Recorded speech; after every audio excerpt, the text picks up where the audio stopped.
Levitiko Kapitulo 7. Nagkalain-lain nga mga tulumanon mahatungod sa mga halad. Ug mao kini ang balaod sa halad tungod sa paglapas. Kini mao ang labing balaan. 2.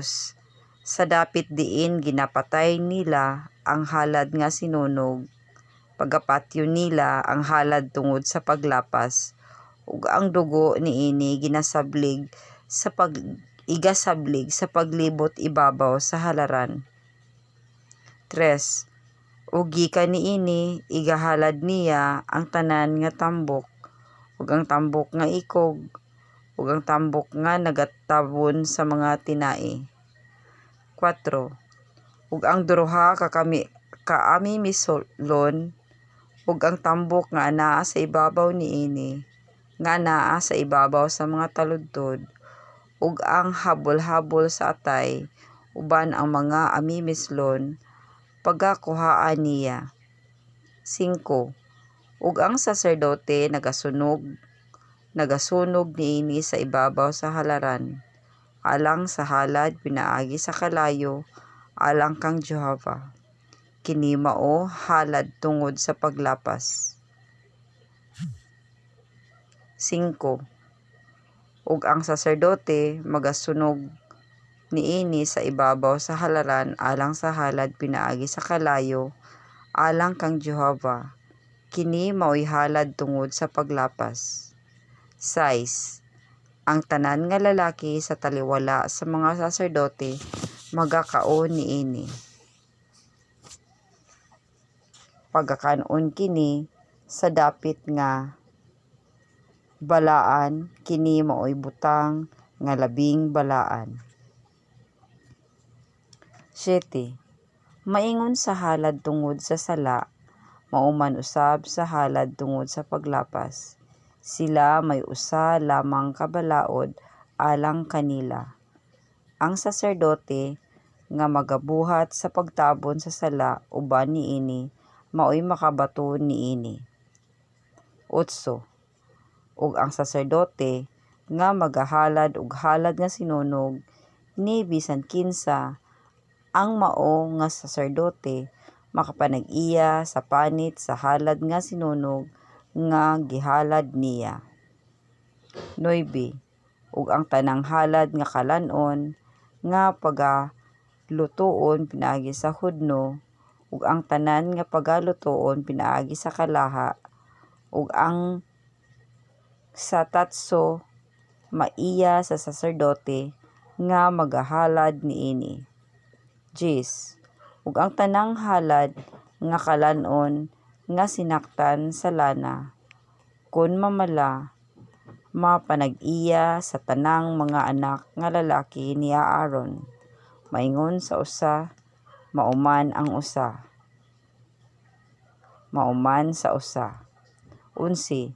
Ug kini mao ang balaod sa mga halad sa pakigdait nga igahalad ni bisan kinsa kang Jehova. 12. Kung siya magahalad niini sa paghimo sa halad sa pasalamat, nan magahalad siya sa halad sa pasalamat sa mga tinapay nga walay lebadora nga sinaktan sa lana, ug sa tinapay nga manipis nga walay lebadora nga dinihugan sa lana, ug sa mga torta nga sinaktan sa lana, ug sa harina nga fino nga natumog. 13. Uban sa tinapay nga manipis nga may lebadora, igahalad niya ang iyang halad uban sa iyang mga halad sa pakigdait alang sa pasalamat. 14. Ug gikan niini magahalad siya og usa ka bahin gikan sa tanang halad nga gituboy kang Jehova, ug kini maiya sa saserdote nga nagasablig sa dugo sa mga halad sa pakigdait. 15. Ug ang unod sa halad sa iyang halad sa pakigdait alang sa mga pasalamat pagakanon sa adlaw sa iyang paghalad. Dili siya magbilin sa bisan unsa gikan niana hangtod sa pagkaugma. 16. apan kung ang halad sa iyang halad mao ang usa ka sinaad, kun halad nga kinabubuton kini pagakaon niya sa adlaw sa iyang paghalad, ug ang mahabilin pagkaon niya sa adlaw nga masunod. 17. Apan ang mahabilin sa unod nga halad nga sa ikatulo ka adlaw pagasunogon sa kalayo. 18. Ug kung may bisan unsa sa unod sa halad sa iyang halad sa pakigdait pagakanon sa ikatulo ka adlaw, ang igahalad dili pagadawaton ni pagaisipon kini nga iya sa naghalad. Pagaisipon kini nga dulumtanan ug ang tao nga magakaon niini magadala sa iyang sala.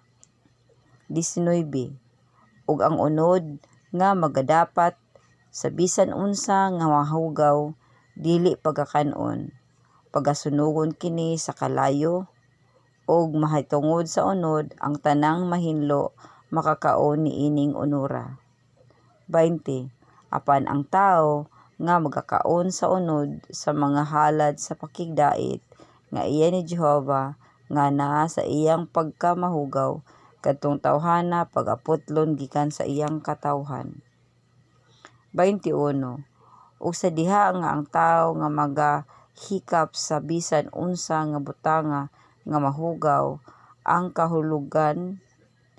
kahugaw sa tawo kun sa mananap nga mahugaw, kun sa bisan unsa nga dulumtanan nga mahugaw, ug makakaon siya unod sa mga halad sa pakigdait nga iya ni Jehova kadtong tawhana pagaputlon gikan sa iyang katawhan. 22. Ug si Jehova misulti kang Moses nga nagaingon. 23. Sultihi ang mga anak sa Israel sa pag-ingon, dili kamo magkaon og bisan unsa nga tambok sa baka, bisan sa karnero, bisan sa kanding. 24. Ang tambok sa mananap nga namatay nga walay pagtuyua ug ang tambok sa gipahit sa mga mananap nga mapintas mahimong andamon alang sa bisan unsa sa lain nga paggamit, apan dili gayud kamo managpangaon niini. 25. Kay bisan kinsa nga mukaon sa tambok sa mananap nga ginahalad alang kang Jehova sa halad nga sinunog, ang tawo nga mukaon ni ana pagaputlon gikan sa iyang katawhan. 26. Ug dili kamo magkaon sa bisan unsa nga dugo, bisan sa dugo sa langgam, kun sa mananap diha sa tanan ninyo nga mga puloy-anan. 27. Bisan kinsa nga tawhana nga mukaon og bisan unsa nga dugo kadtong kalaga pagaputlon gikan sa iyang katawhan. 28. Ug si Jehova misulti kang Moses nga nagaingon. 29.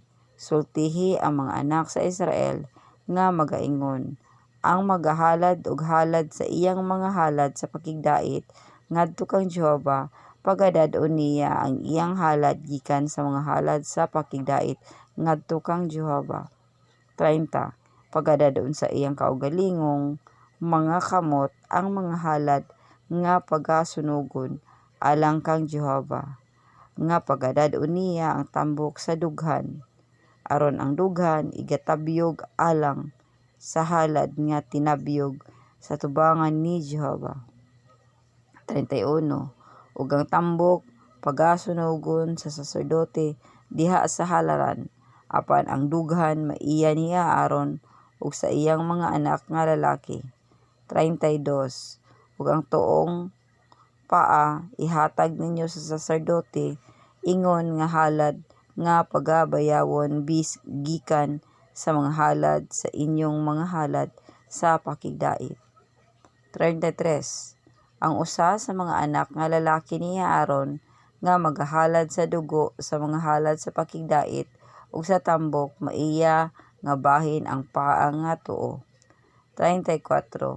Kay gikuha ko sa mga anak sa Israel gikan sa mga halad sa pakigdait ang dughan nga ginatabiyog ug ang paa nga ginabayaw sa halad, ug gihatag ko kini kang Aaron nga saserdote ug sa iyang mga anak nga lalaki sa pagkatulumanon nga walay katapusan sa mga anak sa Israel.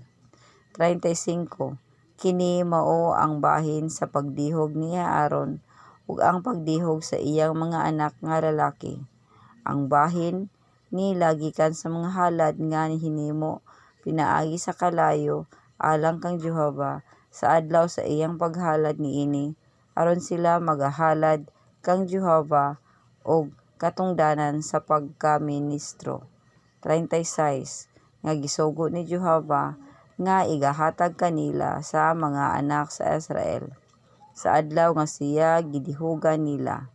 Kini mao ang tulumanon nga walay katapusan sa ilang mga kaliwatan. 37. Kini mao ang balaod sa halad nga sinunog, sa halad nga kalan-on, o sa halad tungod sa sala, o sa halad sa paglapas, o sa pagbalaan ug ang paghalad sa mga halad sa pakigdait. 38. Nga gisugo ni Jehova kang Moses didto sa bukid sa Sinai sa adlaw nga nagsugo siya sa mga anak sa Israel, nga managhalad sila sa ilang mga halad alang kang Jehova didto sa kamingawan sa Sinai.